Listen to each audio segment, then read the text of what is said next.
Assalamualaikum warahmatullahi wabarakatuh. Jumpa lagi dengan saya di sini Yoga di channel The Line ya.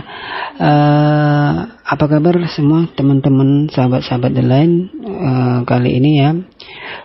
Semoga diberi semakin sehat ya, semakin bugar, semakin semangat tentunya gitu ya. Saya doakan seperti itu, semakin hari semakin membaik dan semakin dimudahkan dalam usaha atau mencapai kesembuhan yang permanen. Amin amin ya rabbal alamin ya. Oke, di sini kali ini di video kali ini saya akan tetap membahas sekitar asam lambung terus ya. Saya terus membahas terus asam lambung, GERD, NCT dan psikosomatis sampai tuntas ya.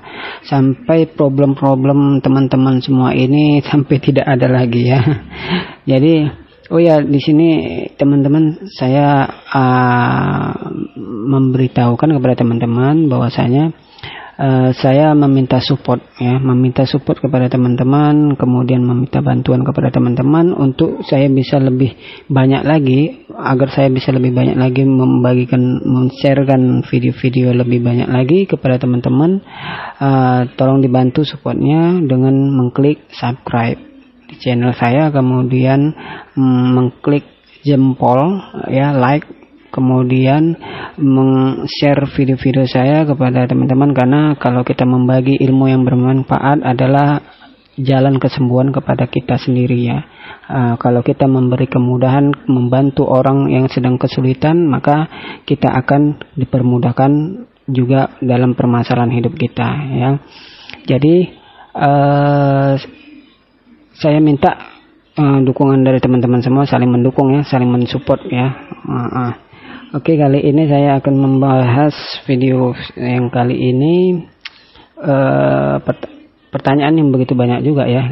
Oh ya, untuk teman-teman semua, saya membuka di setiap video saya ada pertanyaan-pertanyaan dari teman-teman gitu. Silahkan, ada yang tidak paham ataupun ada yang dipertanyakan, tuliskan aja di pertanyaan-pertanyaannya itu di kolom komentar ya.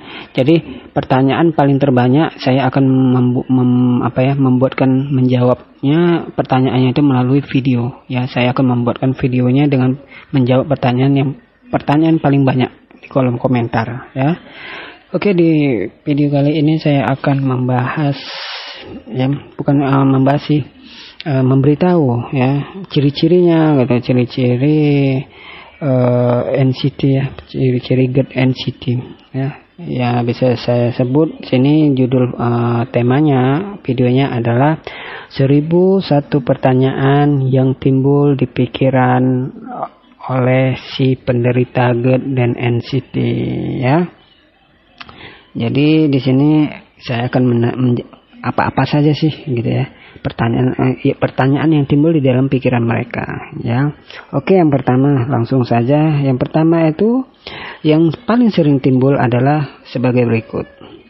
Yang pertama adalah takut di rumah sendirian, kalau kalau kambuh nggak ada yang nolongin ya. Itu pikiran yang pertama. Yang kedua, takut naik motor sendirian, kalau kambuh di jalan, jatuh di jalan, siapa yang nolongin. Oke. Yang ketiga adalah takut keluar rumah, tiba-tiba keliengan, sesak, debar, keringat dingin ya. Kemudian takut berpergian jauh, kalau kambuh di jalan, rumah sakit jauh, jalan macet, bising, ramai orang ya. Kemudian perfeksionis ya, kalau keluar rumah harus lengkap ya, bawa HP, bawa minyak angin, bawa obat-obatan, pokoknya bawa tas yang isinya perlengkapan yang harus lengkap ya. Perfeksionis. Kemudian selektif, atau dalam memilih jenis makanan, takut makan ini, makan itu, nanti makan ini kumat, nanti makan itu kumat ya kan. Jadi makan ini itu semua kumat gitu ya pikirannya. Kemudian takut mandi, tiba-tiba kok sesak, tiba-tiba kok kelingan pikirannya. Kemudian takut keramaian, tiba-tiba kok panik, serasa orang asing di dalam keramaian tersebut ya. Kemudian takut beribadah seperti sholat Jumat kalau bagi yang pria. Kemudian bagi yang wanita, mereka sholat itu kadang takut juga sesak, debar gitu ya, kelingan gitu, oleng ya. Takut beribadah, tiba-tiba kok sesak, tiba-tiba kok debar, keringat dingin gitu ya. Kemudian menarik diri dari lingkungan sosial ya. Kemudian menarik dari lingkungan sosial ya, ataupun pergaulan. Kemudian lebih senang menyendiri di kamar atau lebih banyak menghabiskan waktu di kamar ya. Kemudian menjadi pemalas atau malas melakukan apapun. Dan gimana ya, masih banyak lagi sih sebenarnya. Jadi kan sebenarnya ini adalah atasi NCT-nya dulu gitu. Maka kuncinya adalah sebenarnya kalau penyakit asam lambung ini atasi dulu NCT-nya, maka segalanya akan mengubah hidup kamu menjadi lebih kuat. Jadi sebenarnya NCT ini adalah yang penghambat atau memperparah atau memperlama atau membuat kamu tidak kunjung sembuh dari penyakit GERD. Ya, paham ya?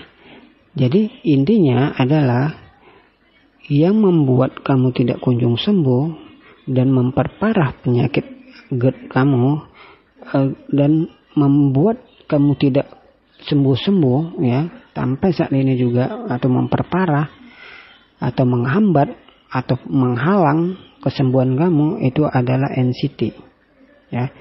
Jika kamu bisa mengontrol NCT ataupun mengatasi NCT tersebut, maka kamu akan terbebas dari penyakit GERD untuk selamanya. Nah, jadi atasi dulu NCT-nya. Kuncinya sebenarnya itu. Kita harus pahami itu dulu. Ya. Jadi kok selama ada NCT-nya, kita mau makan obat apapun, mau obat makan lambung, obat medis, obat herbal, akupuntur, CNC, kemudian apapun itu obatnya gitu. Kalau NCT-nya masih kuat, maka obat-obatan tersebut nggak akan ada ngaruhnya. Bahkan kamu masih sering kambuh, bahkan tingkat GERD kamu masih tinggi ya. Jadi harus dipahami itu dulu. Makanya kontrol NCT kamu, atasi NCT kamu, maka kamu akan sembuh dari penyakit GERD ya. Oke, sekian dulu video saya dari tentang penjelasan apa sih yang ada di dalam pikiran bagi penderita GERD NCT. Apa sih yang di dalam pikiran mereka? Itu yang harus dirombak, itu yang harus dirubah ya jika ingin mau sembuh. Oke, di next selanjutnya di video saya next selanjutnya saya akan membahas tentang bagaimana sih merubah pola pikir kita untuk menjadi positif. Bagaimana sih menghilangkan rasa pikiran-pikiran yang kalut, pikiran yang kacau, pikiran yang takut, yang cemas, yang panik, yang gelisah dan lain sebagainya. Oke. Nantikan di next video saya selanjutnya. Terima kasih teman-teman yang sudah mensupport saya, yang sudah subscribe, like dan komen dan share video-video saya. Terima kasih banyak. Semoga menjadi amal dan ibadah dan kesembuhan bagi teman-teman semua. Wassalamualaikum warahmatullahi wabarakatuh.